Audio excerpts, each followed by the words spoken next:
Hey everyone, it's Brett Hornby here. Welcome back to my YouTube channel here. And actually, the Flames did just enough activity for me to warrant to make a video on it. While we did not make any of those, big trades that will, knock you off the floor here, as I expected when I made my video there 3 days ago. But I'm going to say they did a lot more activity than I anticipated here. But I'm not surprised at the trades that were made today here. So before I get into the trades that the Calgary Flames made at the 2020 NHL Trade Deadline here, if you want to follow along with this Calgary sports fan's journey, home of the Flames, Hitmen, Roughnecks, and Stampeders, just make sure you hit like and subscribe and follow along with that bell icon to be notified as soon as this Calgary sports fan uploads anything. I also have my social media links down in the description there for other avenues to follow along with me. I also mostly do Calgary sports, obviously, including what I'm about to talk about here, game recaps, but I also do personal vlogs, temp comedy, and I also share my experiences, let's say, at a sporting event, maybe potentially with these new Calgary Flames that's coming in to the lineup here, or if I'm on holidays, checking out Mount Robson, my favorite site, in the Canadian Rockies, the tallest mountain in the Canadian Rockies, may I add there. So the Calgary Flames, they made 3 trades in total here. It doesn't involve anyone on the current roster that's on the main roster, but we definitely give up some draft picks here. And one draft trade that we made, I think, definitely has a lot of upside and potential when you look at it.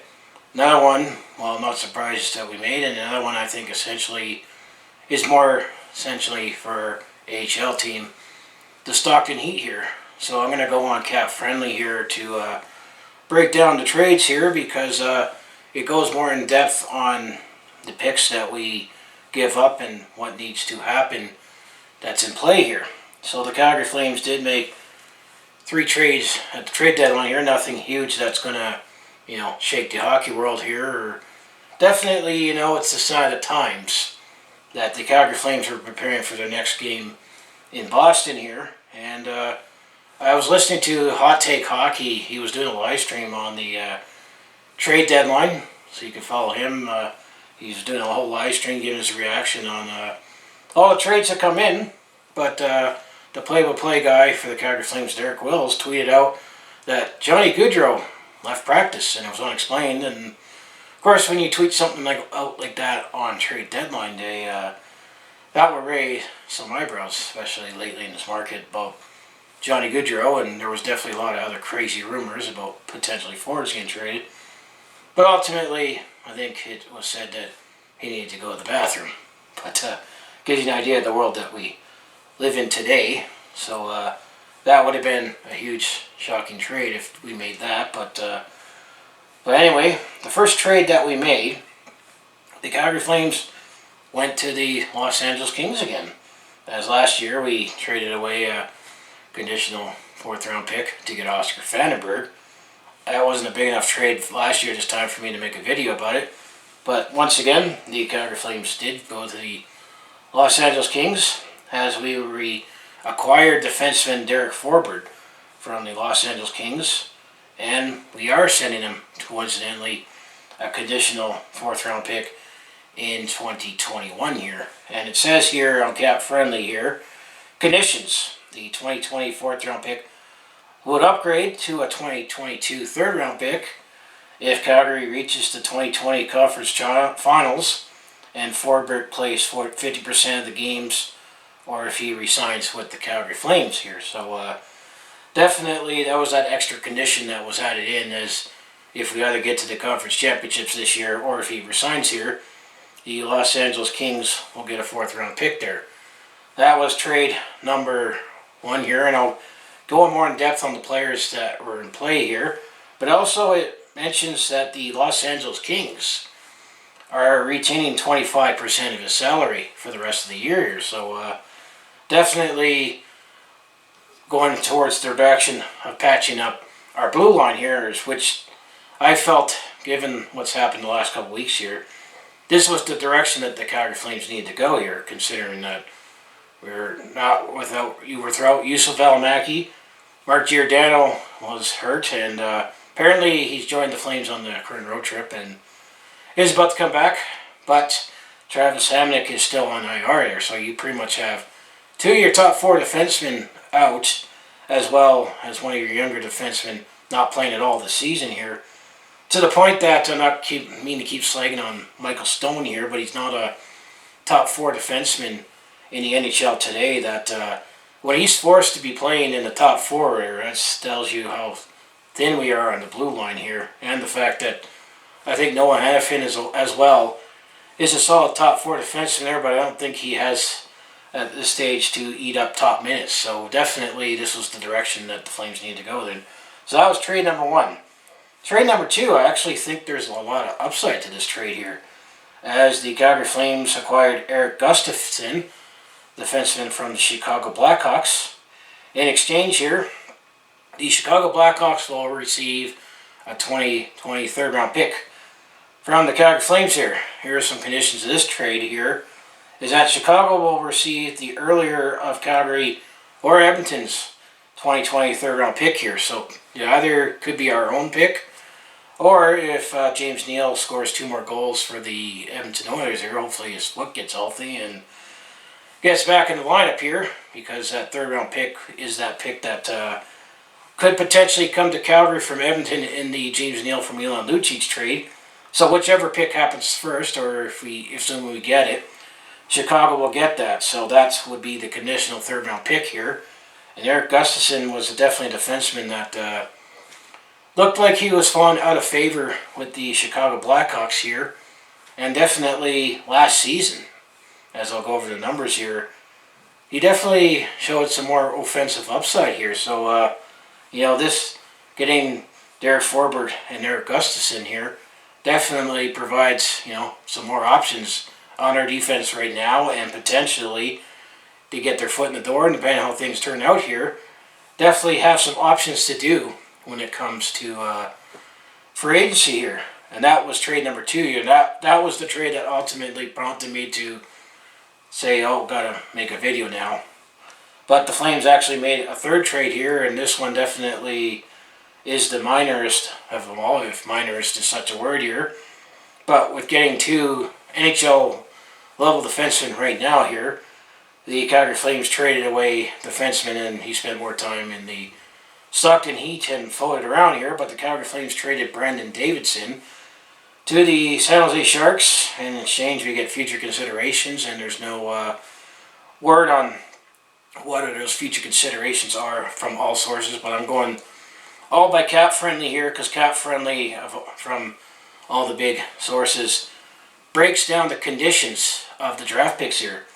So essentially, the Calgary Flames pick up 2 NHL level defensemen that can come in right now to patch up our defense for a couple of draft picks that, things need to play out for it to decide what happens, who gets those picks. And they're all 3 teams that we made a trade with. We're all selling off assets here, because those 3 teams are not going to make the playoffs here. And the one defenseman that we traded away spent more time in Stockton here.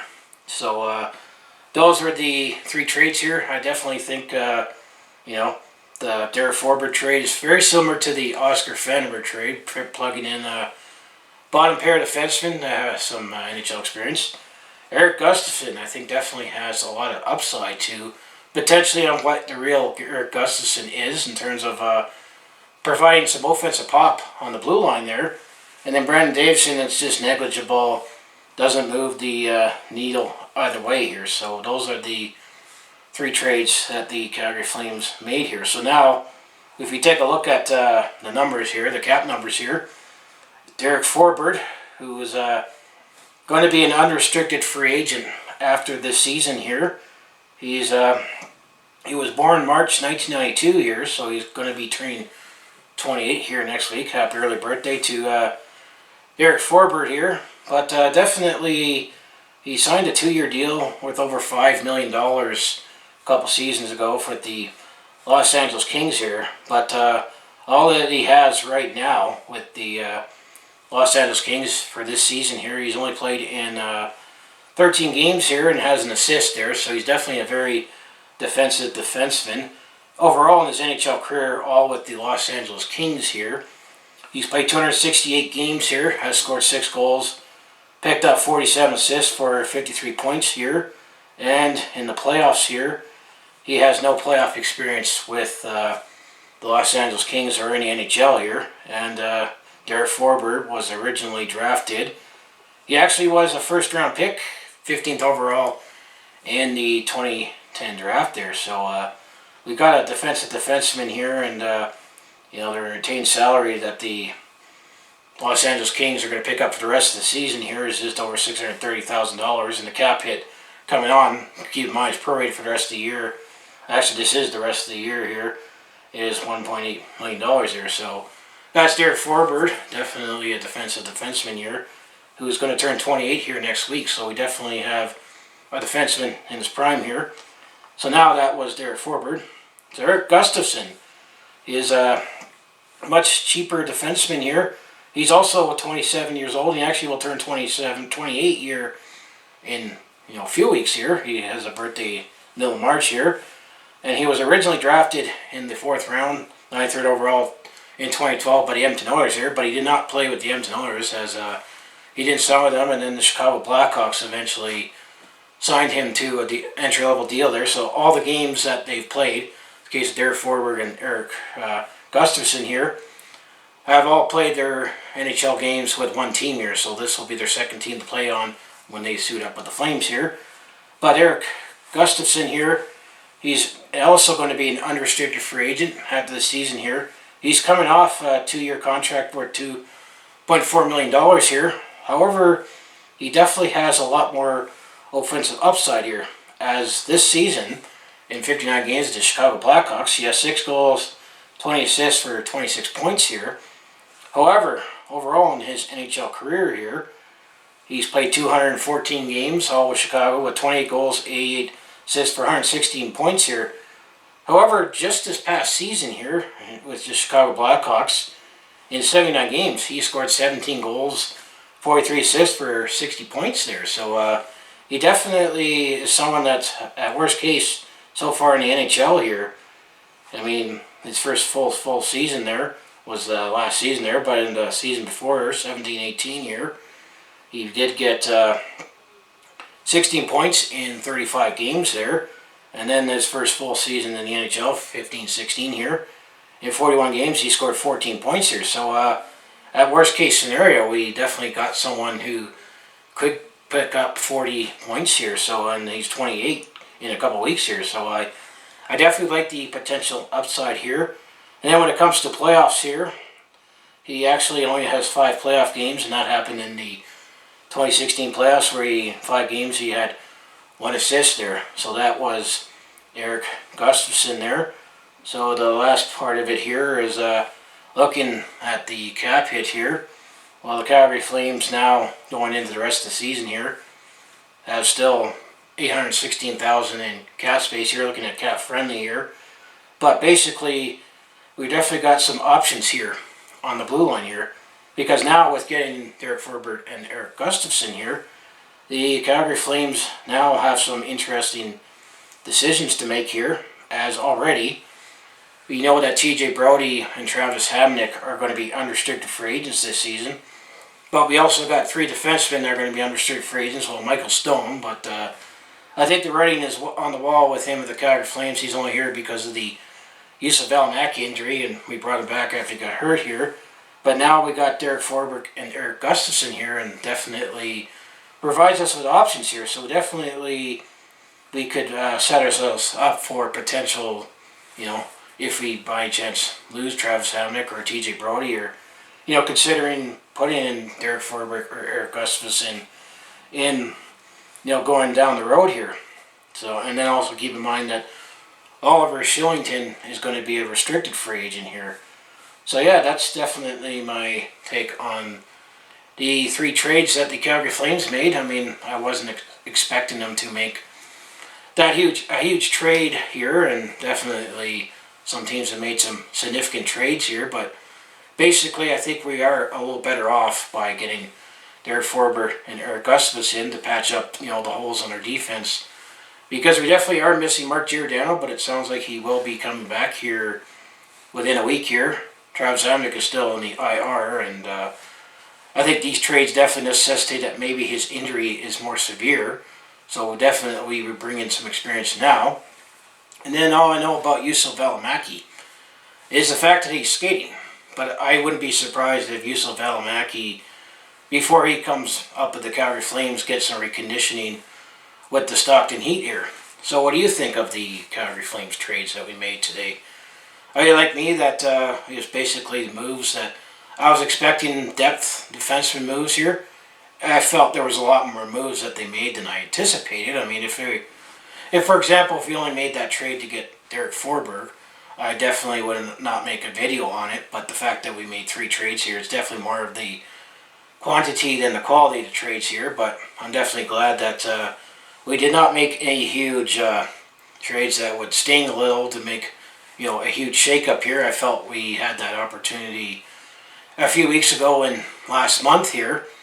But given the track record with Brad Treliving and the Calgary Flames, I definitely was not expecting anything huge. At the deadline here, Brad Treliving definitely does a lot more heavy lifting and making trades to, shake the world, as you can say, or make significant changes to the roster at the draft and in the offseason here, as he's proven in the past there. But like I say, I put it out to you. What do you think of these trades here, and where do you see Gustafsson and Forbort fitting in, and are these guys going to be also here longer term here? Because I know Brad Treliving also mentioned that before these injuries came, that he was seeking more players he wanted to insert in the lineup that had some term here, but both of these players are unrestricted free agents here. But I think that the injuries to Travis Hamonic and Mark Giordano changed the plans a little there. So yeah, that's my take on the 3 trades there.